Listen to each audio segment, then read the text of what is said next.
I was thinking about art, and I was thinking about how incredible it is to be able to make something with your own two hands. And I don't know, I just think that is such an incredible thing that is taken for granted.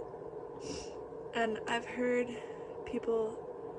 this thing recently going around where people say either you're creating or you're consuming other people's writing, other people's art, other people's music. You're either consuming it or you're creating your own art for other people's consumption, or just for your own self, just for yourself, just for you. Which I don't think that there's any reason that we only need to create something to be seen, something that needs to be, we don't only need to create something that needs to be seen by others. Like, it's also important to create things that will never be seen by others, that only will be seen by you, because there's my cat. Because there's meaning in that as well, and importance in that. There's a misconception about art that it has to be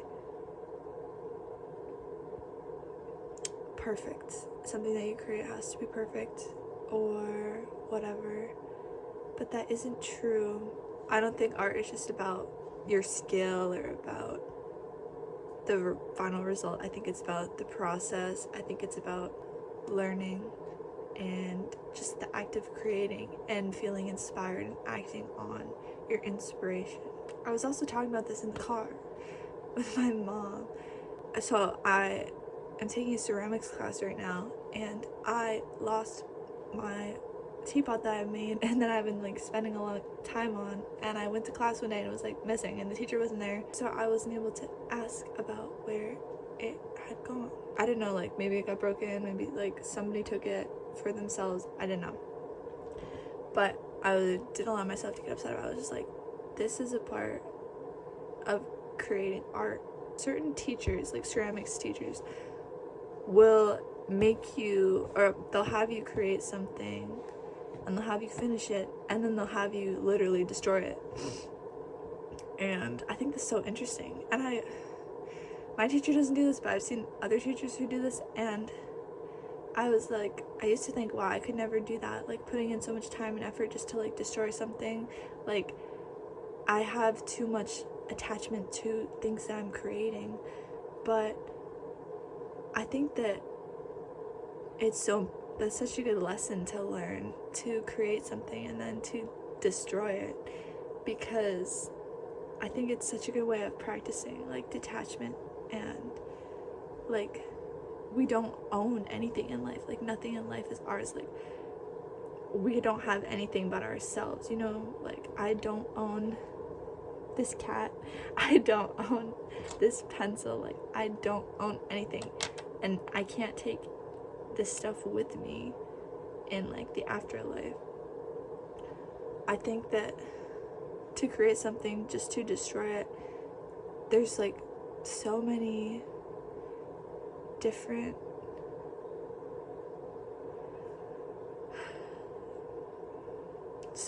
ways you can interpret that and find some sort of meaning and message in that. It's a very good lesson to learn. But I do think that art gives life meaning. And I was thinking about this, I've always thought, when I've thought of the afterlife, I've always thought one thing that I know that I'll miss is creating art and making art. I've always been ugh, but will I still be able to make art? That is something that I genuinely have always been kind of sad about, in a way. And of course family as well and stuff, but art too. I think that art really does give life meaning. I think that a lot of times, I can't speak for other people, but when people feel lost, it's because in life, it's because they're not creating art. And I'm not just talking about one kind of art, like painting or whatever. There's so many things. It doesn't even have to be art, just something that you have a hobby or a passion of doing, and that you're like, what? They're creating something. I think that gives life meaning. It's so important that creating is encouraged, and having creative outlets is encouraged. I can't imagine not having a creative outlet. Like, how meaningless life would feel if I didn't have a creative outlet. I think that's also a reason why a lot of people get caught up in romance and always needing to have a partner, because they don't have anything for themselves. They don't have a passion for themselves. And I think that when you don't have that, it can be easy to stay in relationships that aren't meant for you, or to never be able to find yourself, because you're jumping from relationship to relationship and you're never spending time alone. That's kind of another topic though. I also know that at times where I've felt the most lost is when I wasn't creating. And whenever I started creating again and getting that like spark back and that drive and motivation to be creating, I started to get enjoyment out of life again. And I think that's huge. There's so many different forms of art, or so many different hobbies out there, and I think that everybody has something that maybe they just don't know that they enjoy doing it, or that they're good at it, or that they will become good at it one day. And even if you don't become good at something, like I was saying, it's pretty irrelevant. I think just the act of like creating something is what is the most important. But there's music, there's writing, there's whatever other hobbies there are, whatever people like doing. There's a million different things people like doing: reading, fixing cars, I don't know. Thinking about art also got me thinking about beauty as well, because I love to draw faces and to paint faces, and I don't know why, but that is like my thing. I don't really like to draw landscapes. It's not something that I feel very passionate about. I don't like to draw the backgrounds of like pieces. I like to draw or paint faces, and I just am kind of a little fascinated by like faces and different facial features. However, I think that's like kind of a blessing and a curse, and if like you do art, you will get that, because you're so hyper aware of like like facial features and like what is deemed like beautiful by society and what isn't, and you're like hyper aware of this. And I feel like people are so hyper aware in general of all of those things, because people today are so obsessed with their appearances because of society and the beauty standard and all of that. I think it makes me very critical of myself, but I do believe that people are like their souls and not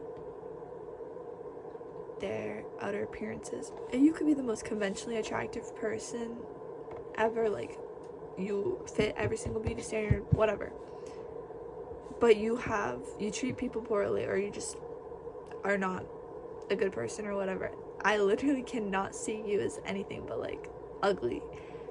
And it goes the same in the other way. You don't have to fit the beauty standard to like be beautiful, you know what I mean? Like your actions and your soul are what is important. And obviously that's like a lot harder to apply to yourself than to just say that, and like to generally just say that for like everybody. We also see our own faces the most, obviously, so that makes it hard as well, because when you're always looking at yourself, it's just easy to see all of your flaws. It's interesting though, because people probably definitely used to see themselves the least. Like the only times people would see themselves is like warped or distorted in a body of water, or a reflection of like a spoon or something of silverware, and they're like probably thought like, damn, I look good, or like they probably just thought it was so incredible to even be able to see themselves.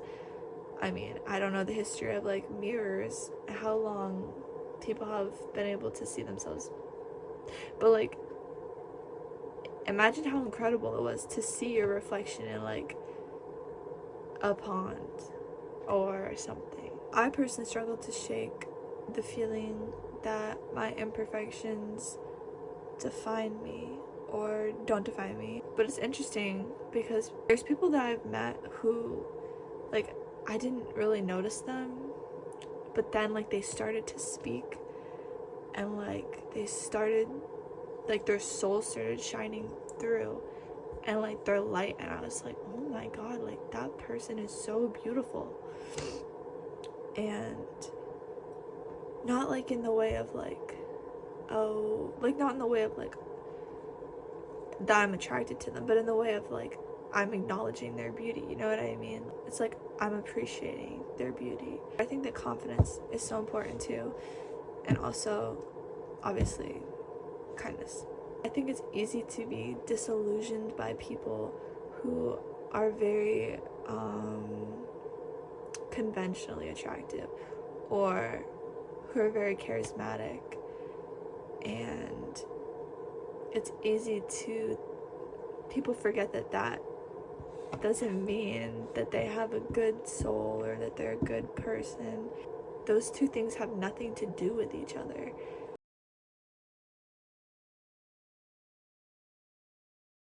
But I hope you enjoyed this video, and I don't know, that's all that I think I have to say on this topic right now.